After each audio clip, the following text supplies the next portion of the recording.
This video was sponsored by Enhance, Elbilmek, ABRP Planner, Kempower and Bilkomponenter. Yo, what's up? A couple of days ago at AAA in München, CATL announced this wonderful Shenxing battery. It got me really excited. I was like, wow, this is the next shit. Yeah, but you know, is this just vaporware or is it actually gonna come in production? Are we gonna get this battery in more common EVs? Well, CATL, they actually have batteries in 1/3 of the EVs around the world, including Tesla, Volkswagen, BMW, Hyundai, Ford, and Volvo. So I actually believe that it's not just words, they are actually coming up with this soon. So what can we expect here, right? They also promoted this ultra-safe no propagation 3.0, and you know, LFP battery is already ultra safe, but they just went one step further to make it almost indestructible, or at least, you know, really safe. But what I'm going to do in this video is talk a little bit about what the heck this is, what I found out it is. I will estimate some stats because I was missing some stats when I look at the presentation, and I will actually compare this against my own test data. When I spend thousands of hours testing various things with the cars when it comes to range, charging, 1,000 kilometer challenge, it's just real world data, and I will use my own data to try to figure out more about what you can expect from this battery, and also try to estimate 1,000 kilometer challenge time with this super battery, right? And CATL, they also talk about degradation. I will just take that with a pinch of salt. I also have, of course, my own test data on that. And the last thing I'll talk about is the acceleration or the power output. So they have basically two batteries now coming out. It's the super long life and then the super fast charging battery. And really impressive specs. But if you try to break it down here, I try to figure out, okay, battery size is probably gross capacity. A higher number looks better. But what is the net capacity? And they supply some VLTP numbers here. So yeah, of course, you guys know that it depends on what car you put it in. If it's a Model 3 or, I don't know, a big fat SUV or something, Hongxi, yeah. So then it depends, but try to estimate, and my best guess is they use 150 watt-hour per kilometer, which is roughly in the middle. Some of the most efficient cars, they go as low as 120 watt-hour per kilometer, and then and then thirsty cars, they might consume 200 watt-hour per kilometer. So based on that, I can figure out that the net capacity could be around 113.7 kilowatt-hour for the big battery, and then 102.5 for the small battery. And also charging time, we can calculate that it has 318 kilowatt average.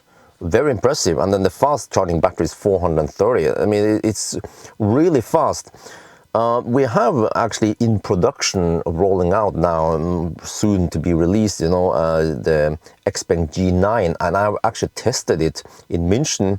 And the G9 on paper, it will do 10 to 80% in 12 minutes. Almost as fast as this super battery, and at least Xpeng's own number is 313 kilowatt average. So it's actually close to the big battery that charges slightly slower, but not as fast as the small battery. And on my own test in München recently, I went from 28 to 80% in less than 12 minutes and averaged 277 kilowatts. So the 313 kilowatt that Xpeng claims is plausible, which means that these numbers that CATL claims is also plausible. But is this really a 12C battery?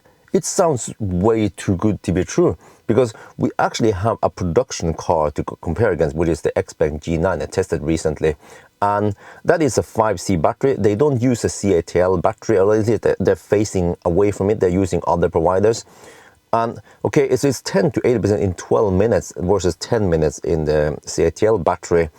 And then, okay, kilowatt average, maybe not too relevant. You have to look at the C rate here. So it's 3.4 C versus 3.9 C average from 10 to 80%.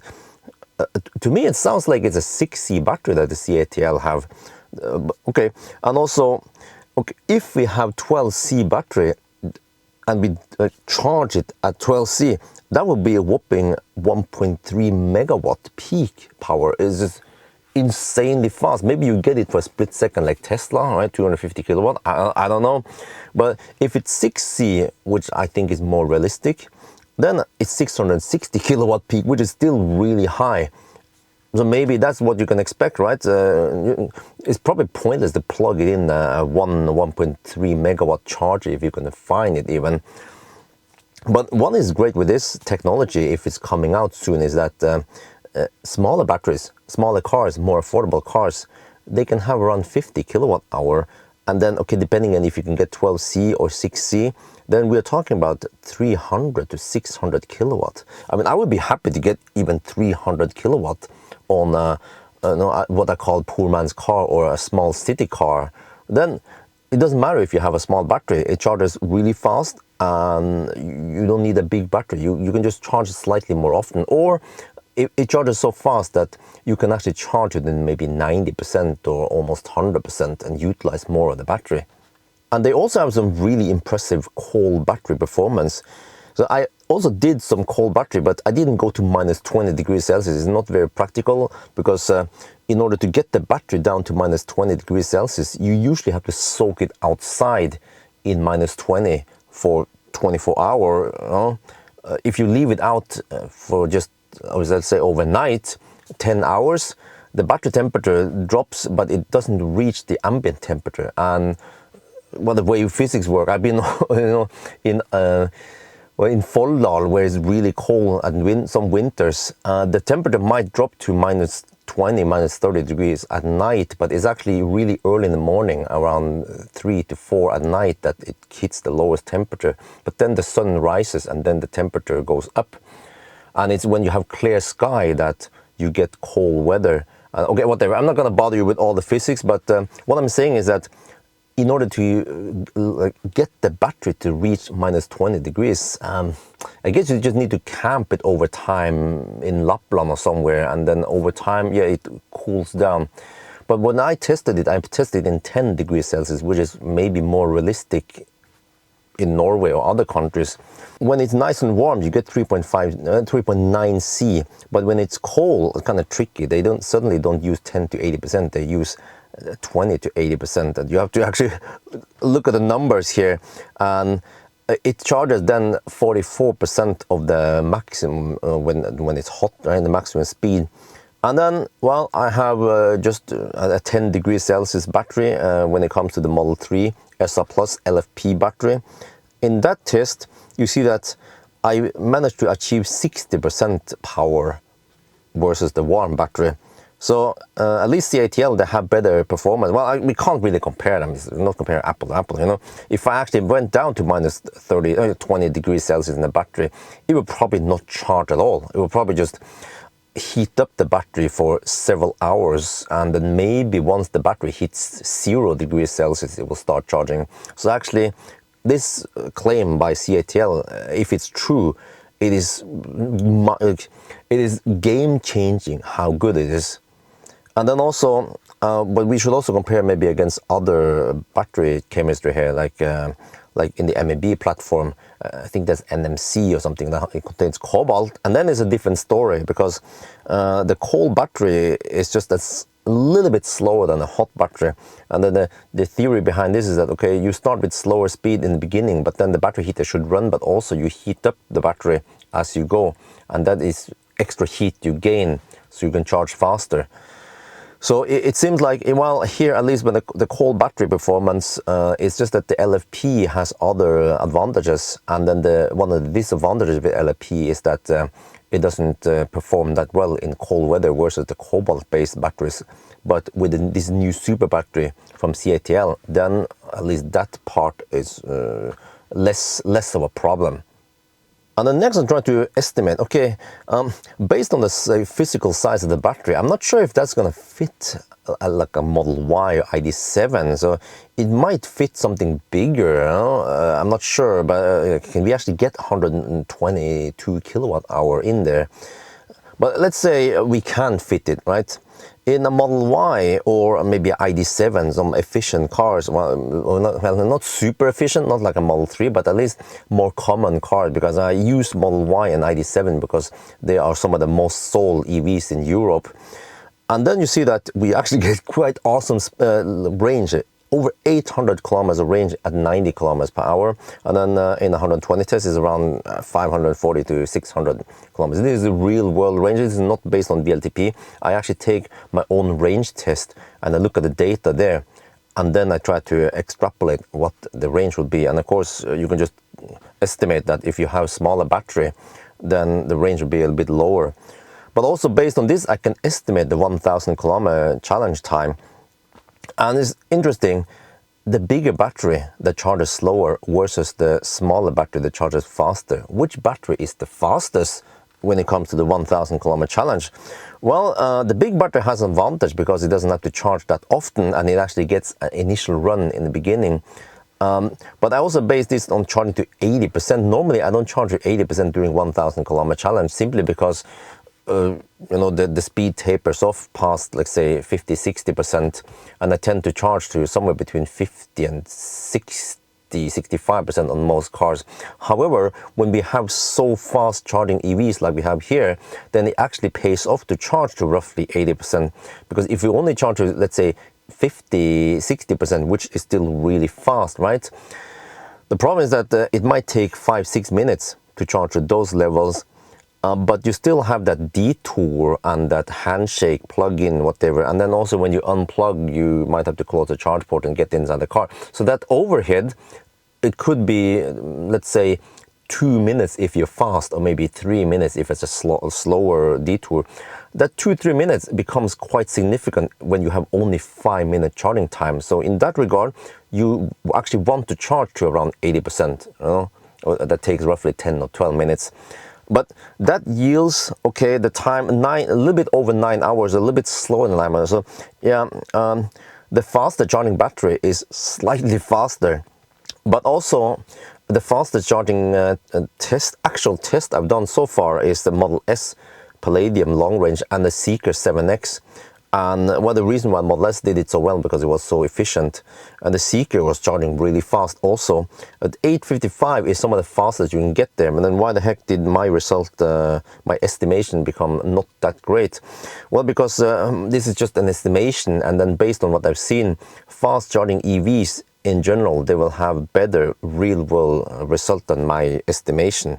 Because my estimation is based on 120 kilometers per hour flat, and it's not like that. We have actually 120 zone in Sweden, for example, right? But we also have to drive to city. But then also, I should mention the Fossil reference, which is some of the fastest out there with very low refueling time. Some refueling time, of course, I did it in 8:35, so you can't really go that much faster, even with how fast EV you want to have, right? But we can also compare it against the XPeng G9, which is also a very fast charging battery. And the G9, okay, the previous version was charging at only around 300 kilowatt. Did it in 10 hours, but it was cold outside. And then the newer G9 has a smaller battery, 93.1 kilowatt hour gross capacity. And okay, based on the numbers, I tried to estimate the net capacity and also take the data from my own range test. I estimate that it will take 9 hours and 22 minutes. So it's quite a big improvement if I be able to test it eventually, the new G9. But also I wonder, like, what about an ID3 that has this super battery from CATL? A 50 kilowatt hour, for example, a slightly smaller battery than today, but then charges way faster. What can you expect then? Well, if it charges 10 to 80% in 10 minutes, you guess the fast battery, it will do it in 9:44. And then today's best result is actually 82 kilowatt hour battery, but that's kind of all outdated a bit. It should charge faster nowadays, but that was 10:20. I think today we might be able to push it down to maybe a little bit over 10 hours, maybe 10:10. And then also the 9:44 I estimated might be slightly better, maybe just 9:35, 9:40, because the real world is a bit faster if it's a fast charging EV. And when it comes to degradation though, CATL, they have some bold claims. They claim that after 200,000 kilometers on typical EVs, you have more than 30% degradation. I was like, really? I had to look at my own data. And okay, I found out that we have actually many cars here with around 200 or maybe even more kilometers, 200,000, and they don't have 30% degradation. They have somewhere between 5 and 10, let's see, between 5 and 15% degradation. Actually, yeah, the MF, that's Millennium Falcon, had a bit higher degradation, maybe because it was sitting too long at the 0% battery. But I think based on this data, you can guess that degradation on cars with big batteries should be somewhere between 5 and 10% only after 200k. And then also, if you look at the gross capacity, yeah, we have big batteries, and also the smaller batteries, even they have okay degradation. So just take that with a pinch of salt. CATL, they claim less than 9% on their own, so I'm not sure how they calculate this. Plus, there's some cars like the i3 I tested that is on top with 1.6%. Maybe they do some trick where they hide degradation by eating up some buffer, yeah, whereas CATL, they don't do that.